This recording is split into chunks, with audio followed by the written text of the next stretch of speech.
Thank you very much. As a former Air Cadet, astronaut Jeremy Hansen reported to me. I want you all to know that. He wasn't able to make it. He's preparing to go to the moon, but I ran my remarks about him by him, and rest assured, gave me his blessing. So, honored guests, members of the squadron sponsoring committee, Captain Ferguson, Mr. Lecce, Deputy Mayor Jackson, and most importantly, the cadets of 283 Squadron. Thank you so much for inviting me to be your reviewing officer today. It's my genuine honor and privilege.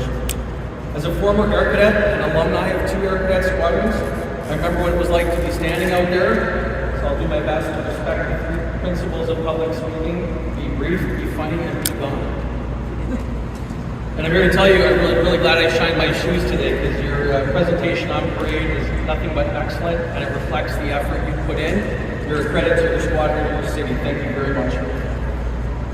I centered my brief comments today around 2 things: leadership and focus. And I chose these things because they are what influenced my life for years after I left the cadet program, and I think they're what set me up for success future in life. All, not a few or some, but all of the leadership traits and disciplines I learned in cadets, I now use daily to help me run and lead a $60 million organization. I have to tell you, it's not that different from an Air Cadet squadron. Our trucks are just bigger. It's called economy of scale, and what it means is being proportionately relative to production. So in your life, it means balancing and being responsible with the small things, so when the numbers and consequences are bigger, you have the skills to manage it. And the takeaways were not just from leadership classes on how to prioritize and protect and accomplish your mission.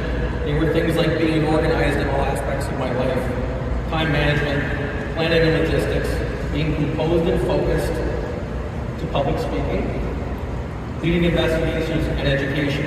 I gained the knowledge and acquired the skills to execute all of these tasks when I was an Air Cadet and a CIC officer. I was a flight commander and standards officer for many summers when I went to university, and I can assure you with absolute certainty these skills will stay with you for the rest of your life.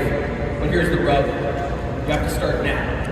These are perishable skills, and if you start now, you'll be able to start making regular deposits into the bank account of responsibility and accountability, so when the day comes, your balance is big enough to make a large withdrawal. It will come as no surprise that the Air Cadet program boasts many successful alumni: scores of military pilots, engineers, doctors, lawyers, CEOs, and astronauts. But I will guarantee you, they would all say the same thing if you asked them what led to their success. Being a cadet gave them a strong foundation on which to build upon. By learning to be disciplined and focused early in your life, you'll find that the dividends will be more than enough to pay your way later in life, no matter what career path you choose.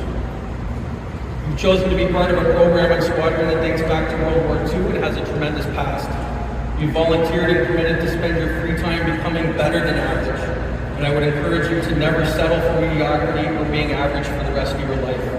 Because let's face it, if you wanted to be mediocre or average, you would join Navy cadets. Please don't tweet that out. I have enough fires to put out. I really like the entire cadet program. In summary, in the words of John F. Kennedy, we choose to do this, that, and the other thing, not because they're easy, but because they're hard. Accepting challenges and hardships is what life is all about. And in the end, some things will be hard, some things will be less hard. But because of your commitment here, you're on your way to mastering the skills needed to take on these challenges. I encourage you to take all the obstacles life throws at you head on and view each as an opportunity to fail. Because failing lets you know you're still trying. I challenge each of you that when you are less successful at something, to view it as one more opportunity to try and get it right. Once again, thank you so much for this honor. It's my privilege. You have a friend in Vaughan in the fire department. I wish you all a safe and productive summer. Thank you.